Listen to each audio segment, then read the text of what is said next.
ये मैं नहीं हूं, मैं ये हूं। मैं एक आत्मा हूं, एक अति सूक्ष्म, अविभाज्य और अविनाशी चेतन दिव्य प्रकाश बिंदु रूप हूं। एक पराभौतिक सत्ता हूं। जब तक मैं आत्मा इस देह में हूं, तब तक ये कहा जाता है कि देह जीवित है। जब मैं आत्मा देह से निकल जाती हूं, तो शरीर शव हो जाता है। इस घटना को ही मृत्यु कहते हैं। किंतु फिर भी आत्मा तो अजर, अमर, अविनाशी है। वो सदैव जीवित है। आत्मा को ही प्राण कहते हैं। आत्मा ही प्राण ऊर्जा है।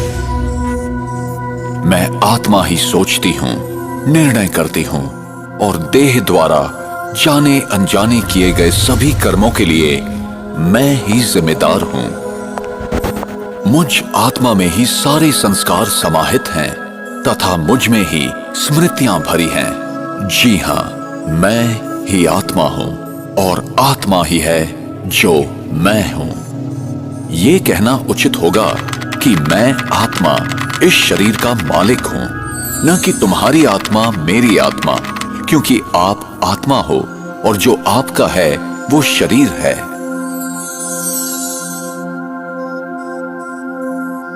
मैं आत्मा आकार में अति सूक्ष्म हूं।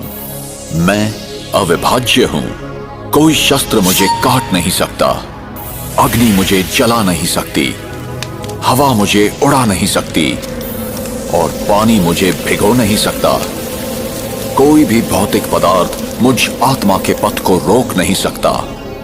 मैं आत्मा अविनाशी हूं और मेरा अस्तित्व सनातन है। मैं मस्तिष्क के बीच में भ्रिकुटी के मध्य में स्थित हूं। यहीं पर विराजमान हूं। मैं आत्मा शरीर की सभी इंद्रियों का मस्तिष्क द्वारा संचालन करती हूं। मुझ सूक्ष्म प्रकाश पुंज में ही अनगिनत प्रक्रियाएं चलती हैं। मुझ में ही देव के विभिन्न अंगों के संचालन, मानसिक चिंतन से लेकर अपने भविष्य के भाग्य को निर्धारित करने तक की बातें शामिल हैं।